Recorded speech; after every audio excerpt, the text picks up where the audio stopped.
Welcome to Canada's most irreverent talk show. This is the Andrew Lawton Show, brought to you by True North. Coming up, Justin Trudeau throws some crumbs to the peasants with his offer of a one-dose summer, a caucus mutiny in Alberta's UCP government, and calling out dishonest reporting about Israel from the mainstream media. The Andrew Lawton Show starts right now. Hello, welcome to Canada's most irreverent talk show. This is the Andrew Lawton Show on True North. May 13th, 2021. Just coming up in a few weeks' time is our one-dose summer. I know, I'm so excited. I've been looking forward my whole life to having a one-dose summer. Sounds like a weird band from the 90s, or alternatively, some weird summer chick flick, teenage rom-com type film where you get to have your one-dose summer, you've been cooped up, you finally get to come out and have a little bit of fun with your friends, but not too much, because it's only a one-dose summer. Yeah, this was something that Prime Minister Justin Trudeau threw to us as being in some way a good thing. Why don't you take a look? We all want to have a summer where we can see our loved ones and invite friends over for barbecues. We can have that summer. We can have a one-dose summer. But for that, two things need to happen. First, restrictions need to remain in place until cases go way down with more screening, testing, and contact tracing. We need to successfully limit community transmission. Second, as Dr. Tam said, at least 75% of Canadians need to have received their first shots. And we need to keep ramping up those second doses. If we can do this, then we can have a more normal, better summer. So Trudeau's saying this is all part of the big master plan. A one-dose summer sets us up for a two-dose fall. And then, I'm not sure if you heard it, but the wording is very important here. And in the fall, we'll be able to talk about going back to school, back to work, and back to more normality. So not that in the fall we'll be able to go back to a normal life, but in the fall we'll be able to talk about maybe at some point, somehow, at some point in the next 72 years, having a back to normal plan, which is pretty much the only crumbs we're being thrown from our leaders and overlords right now. And I'm not exactly convinced. After all, remember when he said this? It's all too likely we won't be gathering for Thanksgiving, but we still have a shot at Christmas. Together, we have the power to get this second wave under control. Yes, that was in the lead up to Thanksgiving of 2020 when Justin Trudeau said, well, we still have a shot at Christmas. Alas, there was no shot to be found. If you're a Hamilton fan, we all threw away our collective shot, as we're doing now with our one-dose summer. Now, I know not everyone watching this wants to get their COVID-19 shot. Not everyone wants to be vaccinated. I am a complete believer in your right as an individual to make that determination for yourself. But we cannot ignore the fact that there are countless people in Canada that desperately want to be vaccinated but cannot be. They want to get their shots but are unable to because Justin Trudeau's government has completely mishandled this. Well, Britain is having large, huge raves in Liverpool, and the United States is reopening, stripping away mask mandates, stripping away gathering restrictions, while the cruise industry is firing up. What we see in Canada is that people are going to be limited to just a few nice little outdoor masked activities in the summer months, and only potentially maybe just sort of talking about getting back to a normal restriction-free life in the fall. And if this government's record is any indication, I am not convinced that is going to happen. And if you need proof they don't know what they're doing, just look at what Canada's Chief Medical Officer, Dr. Theresa Tam, said, that by the summer, we could as a country be mixing and matching vaccines. If you got one dose of this, they might give you a second dose of something else. AstraZeneca for dose 1, Pfizer for dose 2. This is not what you do when you have your crap together. This is what you do when you're floundering, when you have no guaranteed trajectory for your vaccine supply, and when you are actually just making things up on the fly because you didn't have any long-term planning. The thing about the way that the vaccines were supposed to be taken, the 2-dose regimen 3 or 4 weeks apart, is that it's a lot easier to control because you're only looking 3 weeks down the line, basically. When you're starting to plan 4 months down the line, you cannot, certainly not in Canada right now, guarantee that if someone has a dose of something in May, that they will have a dose ready for them 4 months from that point. And that's the problem Canada has now, which is why we're stuck with a 1-dose summer, because no one thought that, hey, maybe we should get things moving earlier on to have the 2 doses available for when the people who want to get vaccinated are ready to get vaccinated. And then you have Health Minister Patty Hajdu saying that, well, you know what, people should probably check with their doctor if they've had AstraZeneca, and politicians that are making really dumb calls on one hand, but not even wanting to own them. Michelle Rempel-Garner, the conservative health critic, had put to Justin Trudeau a very realistic question, a very valid question, which is that given the mismatch we've seen in health guidance about what AstraZeneca is supposed to be used for, who should use it, should people who got an AstraZeneca shot be talking to their doctor? Here's the exchange from question period, and instead of owning that the Liberal government has messed this up, Trudeau just goes to his default, which is name-calling and insulting conservatives. The Prime Minister received his first dose of the AstraZeneca vaccine. Will he be getting a second dose of the AstraZeneca vaccine, 2 doses of Pfizer or Moderna, or 1 dose of Pfizer or Moderna in the future? Which one will it be? Right Honourable Prime Minister. Mr. Speaker, I thank the Honourable Member for Nose Hill for her questions about my well-being. Let me assure her that I talked to my doctor just last week. He recommended that I indeed get a second dose of AstraZeneca in the coming weeks or months when it becomes available, when my turn comes up in the month of Ontario, in the province of Ontario. That is what I am focused on doing. I know there are questions being asked around the world about the data that involves mixing and matching doses. There are no recommendations around that yet, but I know scientists are leaning in carefully to see if it may be the right option for many people. Honourable Member for Calgary, Nose Hill. Is the Prime Minister and the government recommending that people who received the first dose of AstraZeneca get a second dose of AstraZeneca with that comment he just made, or is he advising them to contact their doctor? The Right Honourable Prime Minister. The Prime Minister and the government don't make health recommendations. That's not my job. My job is I shared, for example, what the member asked, what advice I personally got from my doctor. I certainly encourage all Canadians to talk to their doctors, who will then be informed by experts and doctors both in their jurisdictions, in their provinces and territories, and by the national guidance from NACI and from Health Canada. That is the best way to move forward. Don't take recommendations from politicians, particularly not Conservatives. Take recommendations from your doctors and the experts. Just like Stephen Guilbeault, whenever you're backed into a corner, just name call the Conservatives and all your problems will go away. What about all of that civil tone and Team Canada stuff that we were supposed to be hearing about? Well, that only works when you're talking to Conservatives, apparently. So right now you have a government that has completely lost any ability for the population to trust it. This poll I found not all that surprising, that Canadians have less trust in political leadership because of how the pandemic was handled. This is true of Jason Kenney, it's true of Doug Ford, it's true of Justin Trudeau. Oddly, it's true of everyone but François Legault, which is odd because Quebec has been one of the more restricted provinces in Confederation, but pretty much every leader in this country is less trusted now because of the pandemic. So Trudeau doesn't get to say, well, political leaders don't give health advice. Yeah, you do. You're actually responsible for imposing restrictions, you're responsible for vaccine supply, and your staff are responsible for giving the guidance that has been the source of all of the confusion right now.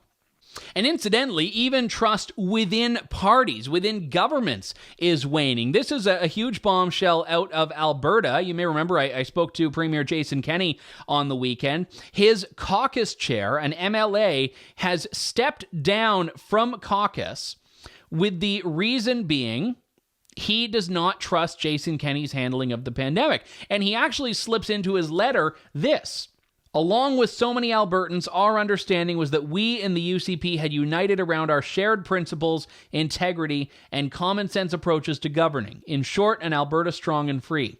We did not unite around blind loyalty to one man, and while you promoted unity, it is clear that unity is falling apart.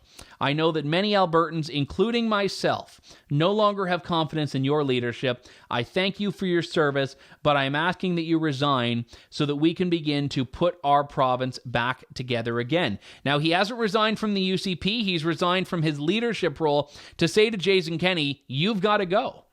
Now, this does not speak to specific restrictions, although I think those certainly contributed to it, but rather a leadership style that Todd Loewen is calling out here, where he says individual voices who've wanted to speak up do not have the right to, and it's basically the Jason Kenney show. And you may think, oh, well, it's just one disgruntled MLA, except it's really not, because another MLA hours later came out and said the same thing, and that was UCP MLA David Hanson supported his colleagues' courage. Those are his words. He said, Todd, I applaud your courage and stand behind your decision. I hear the same thing from our supporters in my area.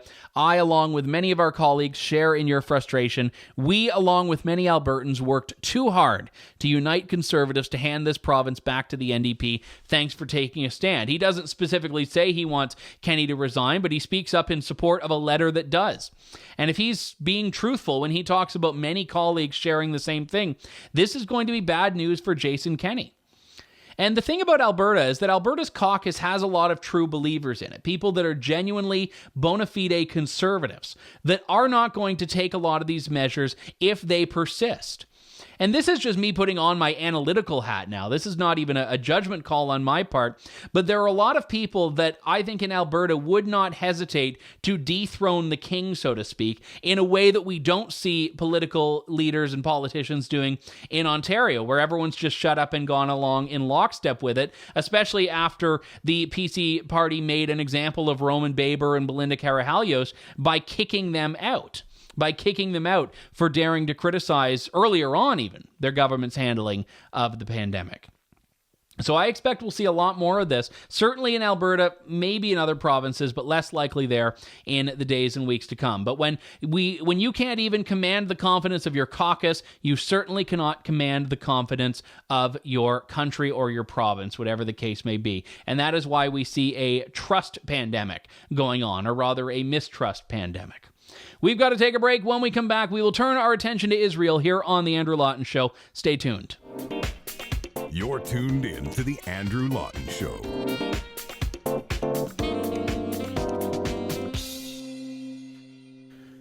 Welcome back to the Andrew Lawton Show. I want to turn to what's been happening over in the Middle East, an inflammation of the conflict between Israel and the Palestinians, particularly between Israel and Hamas, which is the de facto governing authority, if you can call it that, of Gaza.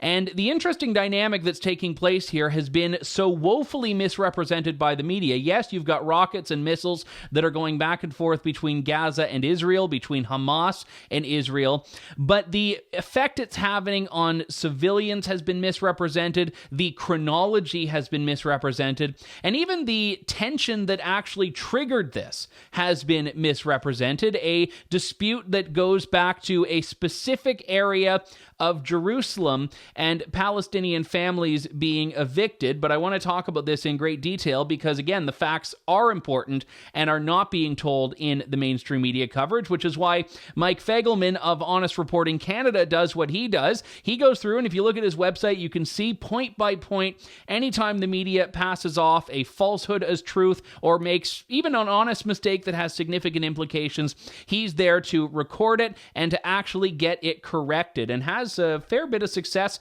with this in the past as well. Mike Fegelman, good to talk to you. Thanks for coming on today. My pleasure. Good to be with you, Andrew. So I want to start with, because this is so complicated, and people like you who immerse yourself in this have a background knowledge that a lot of Canadians might not have looking at this.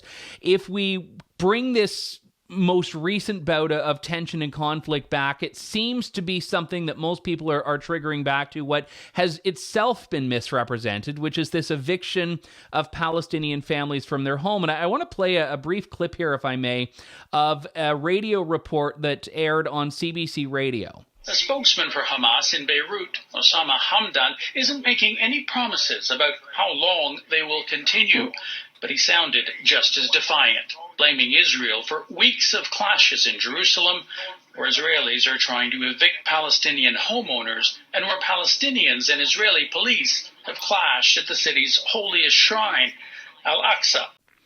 So that reporter, Sasha Petrikich, says that there are Israelis trying to evict Palestinian homeowners. This is not, though, as you point out, accurate.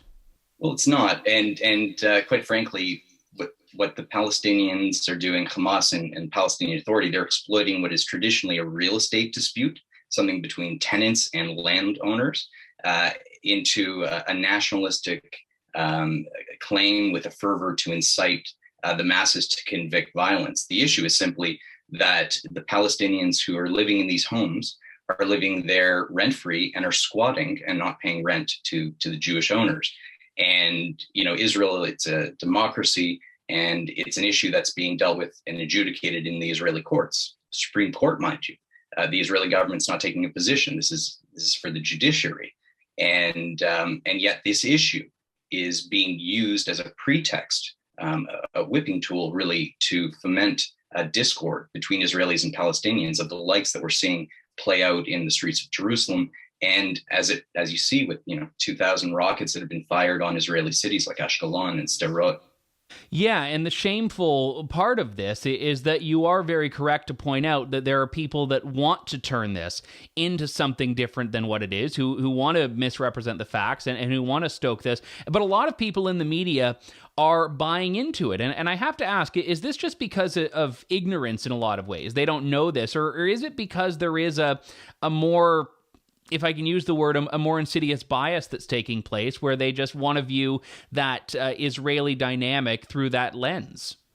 Yeah, so I think it's a combination. I'll draw back to the report by Sasha Petrusik. Do I think that he has an axe to grind against Israel? Not necessarily, but I do think that he got the facts wrong because the Palestinians were not homeowners. They were just living in a rental establishment. Andrew, if you rent your apartment and you don't pay it, you're going to have to deal with the legal process. The next step is not to throw rocks and shoot people and lob rockets at Israelis. But there are, it's a case by case basis. But there certainly are journalists who have inclinations where they have certain partisan favoritism of certain issues, and their opinion sometimes gets disguised as news. It can be subtle, and other times it can be really quite obvious. I mean, a report that we flagged this morning, a CBC journalist, a freelancer, had claimed that Gaza is an open-air prison. That's highly inflammatory language for a supposed neutral and objective journalist to use. But therein, you see, representatives from Canada's public broadcaster, our tax dollars, who are using that kind of incendiary language, and it's just not objective. And essentially, what we do at Honest Reporting, we're not trying to impart and just tell the media that they have to report in a certain way. We just want them to get the facts straight and to give Israel a fair shake, but we're not seeing it. Yeah, and open-air prison. I mean, I've heard that term before. It's frequently used by people who are quite anti-Israel, whatever the motivation of this particular journalist that CBC tapped for this segment was. But it's a values judgment. There's no way about it. It is a value judgment. It is an argumentation point that people could debate, but it's not a neutral point. It's not a fact-based point. I saw another news report, not from Canada, that kind of nonchalantly referred to Israel as occupying Gaza, which as well is not true. Someone would hear that, though, and that inherently frames the way they listen to and consume coverage. And for a region that has so much history, I mean, I've been to Israel twice. I've studied this extensively. It's a part of the world that I'm very passionate about. And even I wouldn't proclaim to be an expert on all of these details and nuances. And whenever I've written about Israel, I'm very nervous of accidentally using the wrong word or stumbling into some sort of a landmine. And people are going to make mistakes. I get it. that they need to be corrected. You've been flagging these. Has there been, in this particular case, any response from CBC that's saying, yeah, you know what, you raise a good point there, Mike? So what I'm happy to say is we have a very good dialogue with the CBC. We speak to their teams, various teams, different leverage points of the CBC very regularly. In some media, there's a feeling that they're immune to criticism. In some levels of the CBC that exists. But I think that the CBC is cognizant that mistakes are being made. I'd like to think that they are taking remedial action. It doesn't always happen. You're right to point out that covering the Arab-Israeli conflict is probably the most complicated, difficult assignment for a journalist to do. The lexicon of the Middle East is a ticking time bomb. You refer to people making claims that Israel's occupying Gaza, though it doesn't, and it disengaged in 2005, and Israel pulled out its armed forces, just removed all 21 settlements, 8,500 settlers. And what did it get? It got a forward launching base by an Iran proxy shooting 2,000 rockets at it. And it's the issue mostly is that kind of context is stripped. When we talk about the rocket fire, we don't really consider how, you hear the media say these are homemade rockets. Well, the reality is these things are really going a great distance. They're lethal. And the real concern is not just with these kind of rockets that exist now, but what could happen in the future if Palestinian terrorists or Hezbollah terrorists in Lebanon or elsewhere could get ICBMs, intercontinental ballistic missiles, which could really put Israel in paralysis. We saw last night, there's incredible footage of planes trying to land at Ben Gurion Airport in Tel Aviv, where you see the rockets being fired in and Israel's missile interceptor, the Iron Dome, trying to repel them back. And that's what these terrorists are really trying to do. On top of, ultimately committing the genocide of Jews and wiping Israel off the map, they're trying to paralyze Israel. Because what ends up happening is, and we had, I think, 3 or 4 different major airlines canceling flights to Israel, perhaps indefinitely until the hostilities stop. And that's what they're trying to do. It's another effort to put a stranglehold on Israel. So when you have different people who are, cavalierly advocating for weapons sales to be canceled on Israel, whether it's Canadian politicians or elsewhere, what they're actually doing is putting out a welcome mat for Israel to be on the continued receiving end of rockets. And I should add, if that kind of a policy took hold and other governments worldwide said, you know what, we shouldn't sell arms to Israel, that's welcoming Israel's destruction. And, naturally, Israel is doing everything in its power to safeguard its citizenry, and it has that responsibility. And it goes without saying that any civilian life that is lost is tragic. But the reality is Hamas is committing double war crimes. It's firing on civilians while hiding behind civilians. And that's the issue that the media are really missing out. Well, that is so tremendously important, Mike, because we see the footage of, in the last few days, apartment buildings, for example, that have become very ravaged by Israeli responses to Hamas rockets. And what people don't realize is that Hamas literally uses civilians as human shields in this case. But in the media, these stories tend to get told as examples of just rampant and indiscriminate Israeli aggression. And one story that you flag as well, CBC National claiming that Palestinian rocket fire was, quote, in return, unquote, of Israeli airstrikes. Again, 2 words that very fundamentally change the dynamic of how people view the news. Yeah, and what they actually did is they reversed the chronology of how these hostilities began. And, in the CBC's mind, and mind you, it was on CBC The National, which is its flagship program, and largely the source where a lot of people get information. The story and the narrative that was told was that Israel initiated the violence by shooting rockets, and the Palestinian terrorists like Hamas and Islamic Jihad merely responded. And that's just, it's morally obtuse, it's morally repugnant, and it's just flat out wrong. And it's my job to make sure that the media gets out the narrative correctly as it actually happened. And we encourage our members, we have about 50,000 subscribers, to complain directly to the media to voice their concerns. Yeah, and I'm glad you do that, because I do think there is the way you said about, two war crimes basically taking place is incredibly valid. Israel does what it can to minimize collateral damage, civilian casualties, where Hamas does what it can to increase them on both sides. And that's the particular evil here, is that, yes, they want to kill Jewish lives, but they also are completely fine killing their own citizens if it helps them in their PR battle against Israel. And I think it's incumbent on Western media to not go along with that. Oh, absolutely. And I'll give you a particular example. Even a Palestinian human rights group reported, I believe yesterday or the day before, that 8 Palestinians, 2 children, were killed by errant Palestinian rockets. And what's interesting to note is that that Israel speculates that about a third of the 2,000 rockets that have been fired at Israeli cities prematurely exploded or landed errantly within Gaza. So when you hear about the casualties within the Palestinian territories, within Gaza, which, mind you, are told by the Gaza Ministry of Health, which is an arm of the Hamas terror group. So you got to question the combatant and civilian casualty counts right there. You're not really hearing that, well, how many of these people were killed by Palestinian munitions? And, Israel suspects that about 30 of, I think, at this point, given, where we are right now, about 60 some odd Palestinians who've died are actually terrorists. But you don't hear those numbers. You just hear the total number. And that really paints a misleading picture. That what's depicted is that Israel is, de facto and implicitly targeting innocents. And that's just not the case. They're with pinpoint precision targeting terrorists. And they're doing it in a way that minimizes civilian casualties, doing things like that are really untold to warn your combatant that you're even going to carry out an attack. So they'll you mentioned the buildings that were destroyed, which, mind you, were Hamas terror infrastructure they were using. They warn them with cell phone calls, with text messages, leaflets, thousands of leaflets that are dropped, and then they use a technique called the roof knocking technique, where they drop miniature munitions with non-lethal munitions on the top of the roof to tell people if they didn't heed their warnings to get out of the area. There's no other army in the history of modern warfare who would ever do this. And that's why Israel can proudly say it's the most moral military in the world.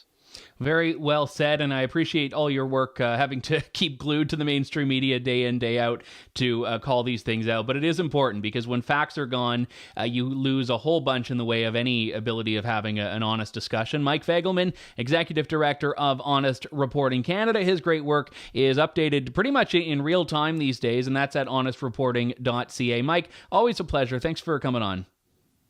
My pleasure. Andrew, thank you.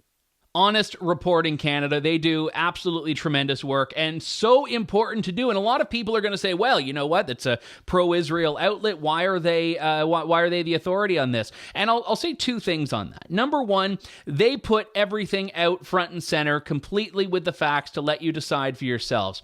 But more importantly, not everything is morally neutral. In fact, a lot of things aren't. And I would say that we could all look to the Jewish people and the Palestinian people and say, yes, it's not fair that they end up as individual people in the front lines or in the crosshairs of these conflicts. But if you are stacking up Israel and Hamas, 100% full stop, Israel's the good guy, Hamas is the bad guy. There is zero justification for any other position. And it doesn't have to be a 100% full-throated defense of every single domestic decision made by the Israeli government, but it's talking about rule of law versus law of the jungle, respect for life versus destruction of life. And this is something that, again, Canadian politicians would be well-suited to realize, that not everything has to become this morally neutral pablum, which is what Marc Garneau's statement about this, which came out yesterday, was. He said Canada was gravely concerned by the situation, urges all parties to take immediate steps to end the violence. He says, yes, the indiscriminate barrage of rocket attacks fired by Hamas is unacceptable and must cease. But then he goes on and says, but Canada is gravely concerned by the continued expansion of settlements and by the demolitions and evictions, including the ongoing cases in Sheikh Jarrah and Silwan. He says these actions impact families and livelihoods and do not serve peace or international law. even though it's a case going before the Supreme Court that is just a real estate dispute. But Marc Garneau didn't get into that. And then he said Canada wants a two-state solution with Palestinians living side by side with an Israel state, and Canada reiterates its call for immediate de-escalation. Now, Candace Malcolm, my colleague, made a brilliant point on this. She said, the statement is equivocal nonsense. It's like they took a conservative news release condemning Hamas terrorism, then found an NDP news release demonizing Israel, and stapled them together. And I still chuckle when I see that, because I think she captures it well, whereas they didn't want to actually take a position, so they figured, all right, let's criticize both sides, and maybe everyone will love us. And if you look at the response to Marc Garneau's tweet, all of the Israel lovers are saying, well, this is terrible. And all the Palestinian lovers are saying, well, this is all terrible. So they did that whole thing of trying to walk the line and keep both sides happy and ending up alienating both, which is why you need to stand up for truth. Canada should never shy away from being an ally of Israel. And I lament that we have lost that strong bond that we had under Stephen Harper, who put out a fantastic statement on this. Clear and concise. Horrific scenes out of Israel over the last 24 hours as civilians shelter from a barrage of terrorist escalation. Attacks on the state of Israel are attacks on us all and must be immediately condemned by international leaders. I pray for the safety of everyone in the region. There's respect for life, but a clear and unequivocal stand that Israel is the one being attacked. Israel is not the aggressor.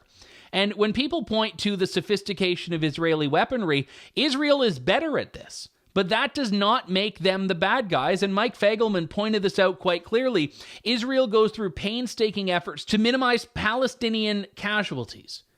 Yet Hamas goes to every effort possible to maximize casualties on both sides of the Gaza wall, their own people and those of Israel. So when you get people like NDP leader Jagmeet Singh calling for a halt on Canadian arms sales to Israel as violence escalates, what the NDP is saying is that Israel does not have the right to defend itself. He says by arming one side of the conflict, it is undermining the peace process and it is supporting illegal occupation. Illegal occupation of whom? Gaza is not occupied.